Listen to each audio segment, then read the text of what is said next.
ଗୋଟେ ଗାଁରେ ବୁଢ଼ା ବୁଢ଼ୀ ରହୁଥିଲେ। ସେମାନେ ବହୁତ ଖୁସିରେ ରହୁଥିଲେ।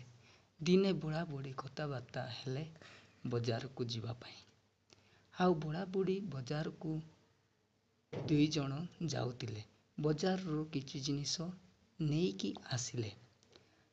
ରାତି ପାଇଁ ବୁଢ଼ୀ ରୁଟି ତିଆରି କଲା।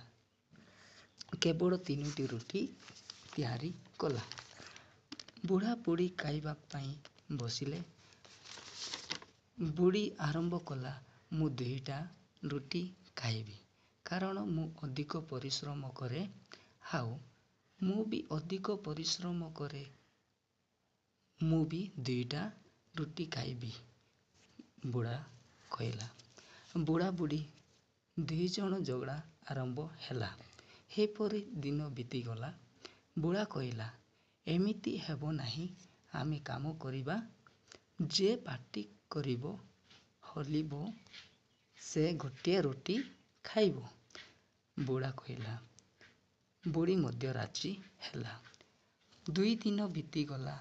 ବୁଢ଼ା ବୁଢ଼ୀ ବାହାରକୁ ଆସୁନାହାନ୍ତି। ଗାଁ ଲୋକ ଭାରି ବ୍ୟସ୍ତ ହେଇଗଲେ। ବୁଢ଼ା ବୁଢ଼ୀ କ'ଣ ହେଇଗଲେ? ଗାଁ ଲୋକ ସମସ୍ତେ ଗଲେ କବାଟକୁ ମାରୁଛନ୍ତି, ବୁଢ଼ା କବାଟ ଖୋଲ। କିନ୍ତୁ ବୁଢ଼ା ବୁଢ଼ୀ ଖୋଲୁ ନାହାନ୍ତି। ସେମାନେ କବାଟକୁ ଭାଙ୍ଗିକି ଭିତରକୁ ଗଲେ। ଆଉ ସେମାନେ ଦେଖିଲେ ବୁଢ଼ା ବୁଢ଼ୀ ହଲୁ ନାହାନ୍ତି। ସେମାନେ ବୁଢ଼ା ବୁଢ଼ୀକୁ ବୋହିକି ନେଉଛନ୍ତି ପୋଡ଼ିବା ପାଇଁ। ଆଉ ବୁଢ଼ା ବୁଢ଼ୀ କାଠ ଉପରେ ରଖିକି ନିଆଁ ଜଳାଉଛନ୍ତି। ହେଲେ ମଧ୍ୟ ଉଠୁନାହାନ୍ତି। କିନ୍ତୁ ଯେତେବେଳେ ବୁଢ଼ାର ପିଠି ଜଳିଲା, ସେ ପାଟି କରି କହିଲା, ବୁଢ଼ୀ 2ଟା ରୁଟି ତୁ ଖା, ମୁଁ ଗୋଟିଏ ରୁଟି ଖାଇବି କହିକି ସେ ପାଟି କଲା। ବୁଢ଼ା ବୁଢ଼ୀ ଉଠିଲେ।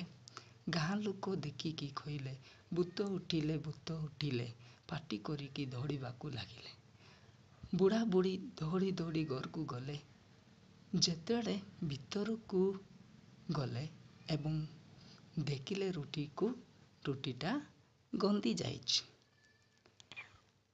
ତେଣୁ ଆମେ ଶିଖିବାକୁ ପାଇଲୁ, ଅତି ଲୋଭୀ ଦୁଃଖ ଆସେ।